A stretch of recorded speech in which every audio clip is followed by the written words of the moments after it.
Welcome to Quest to Unite Africa News. Your news from around the world.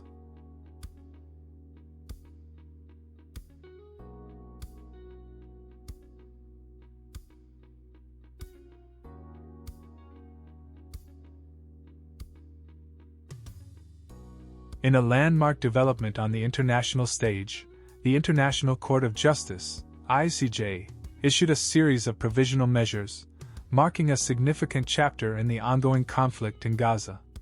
The court's decision, which demands that Israel comply with the 1948 Genocide Convention to allow more humanitarian aid into Gaza and take action against those making genocidal statements, has stirred debates, discussions, and hopes for a more just resolution to the long-standing crisis.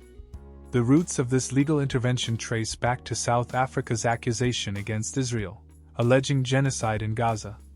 The ICJ, in its provisional measures, fell short of ordering Israel to halt its military campaign, which has been a focal point of international concern, resulting in numerous casualties and exacerbating the already dire humanitarian conditions in the region. However, the court's rejection of Israel's claim that it lacked jurisdiction over provisional measures sends a clear message that accountability and adherence to international law cannot be evaded. The ruling, while not determining whether Israel is committing genocide, serves as a stark reminder of the ICJ's concerns about the catastrophic situation in Gaza. The court's emphasis on the binding nature of its findings underscores the gravity of the issues at hand.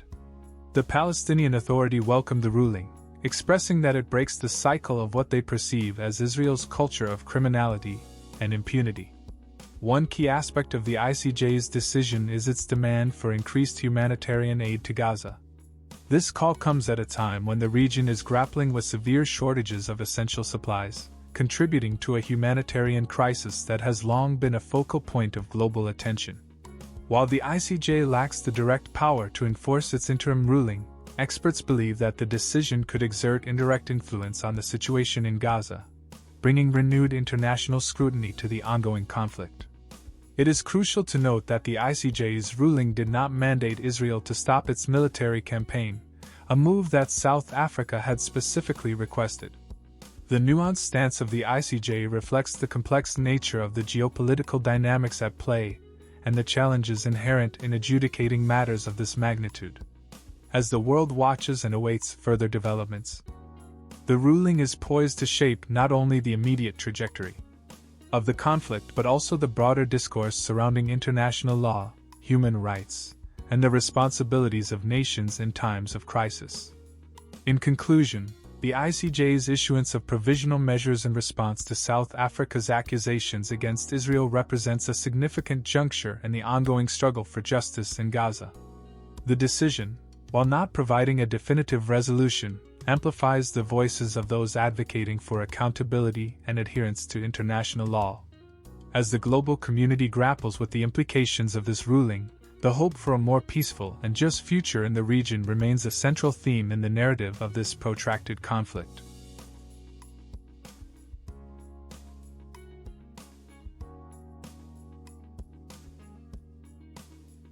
In the Middle East, in a drone attack by Iran-backed militants on a U.S. military outpost in northeastern Jordan near the Syrian border, 3 U.S. service members were killed, and at least 34 were wounded.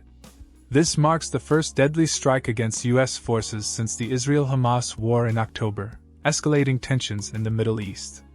President Biden attributed the attack to radical Iran-backed militant groups in Syria and Iraq.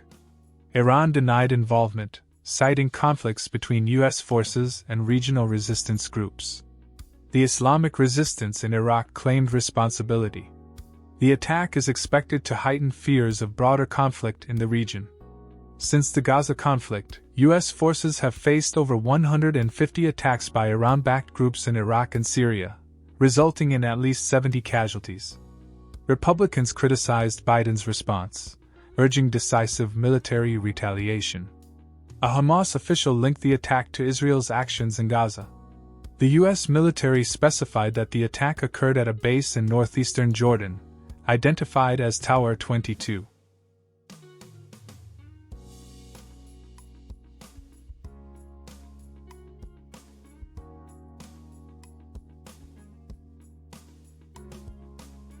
That drone attack in Jordan caused 3 deaths and injury.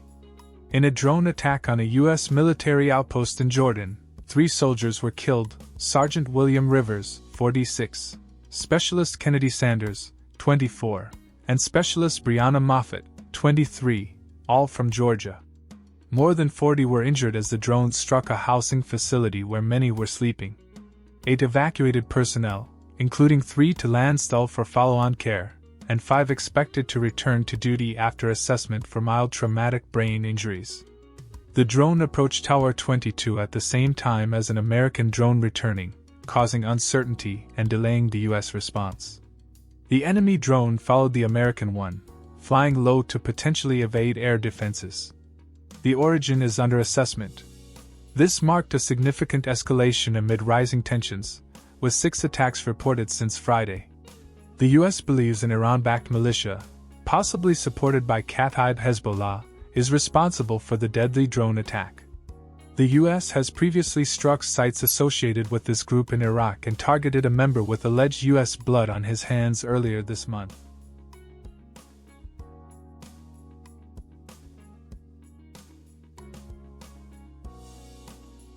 South Africa's ANC suspends former President Jacob Zuma. The suspension of the former South African president comes ahead of the country's general elections. South Africa's political landscape is experiencing a significant development as the ruling African National Congress, ANC, has decided to suspend former President Jacob Zuma. This decision comes just weeks before the country is set to hold its general elections and follows Zuma's public endorsement of another party, Umkhonto we Sizwe, MK, adding a layer of complexity to an already intricate political scenario. Jacob Zuma, the 4th president of Democratic South Africa, served from 2009 to 2018. However, his tenure was marred by corruption allegations, leading to his forced resignation. Since then, Zuma's relationship with the ANC, the party he once led, has become increasingly strained. The ANC Secretary-General, Fico Mbalula, made the announcement of Zuma's suspension, asserting that individuals conflicting with the party's values would be excluded. This move is expected to be interpreted as a reflection of disunity within the ANC just before the general elections, during which the long-dominant ANC is anticipated to face challenges and possibly lose ground. In a surprising turn of events in December, Zuma declared his support for a new party, Umkhonto we Sizwe, MK, named after the ANC's former armed wing during the anti-apartheid struggle. This announcement raised eyebrows and sparked concerns within the ANC about Zuma's allegiance and its potential impact on the party's electoral performance. Mbalula, in addition to announcing Zuma's suspension, hinted at possible legal actions that the ANC might pursue. The party could file a complaint with the Electoral Court seeking to deregister the new party, MK, and might also mount a trademark challenge to reclaim the name associated with the ANC's historical armed struggle. The formation of the MK party is not an accident, remarked Mbalula. After a meeting with the ANC's National Executive Committee, which was attended by President Cyril Ramaphosa, he emphasized that it seemed to be a deliberate attempt to use the proud history of the armed struggle against the apartheid regime to lend credibility to what he termed a blatantly counter-revolutionary agenda.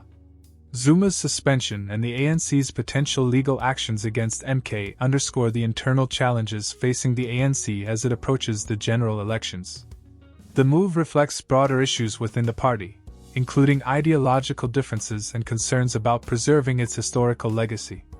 As South Africa gears up for the elections, the ANC's suspension of Zuma introduces a dynamic element into the political landscape. It not only signals the party's attempt to address internal dissent but also raises questions about the potential impact of these internal conflicts on the ANC's electoral prospects. The ANC's historic dominance is being tested, and the outcome of the elections will likely shape the trajectory of South Africa's political landscape in the coming years.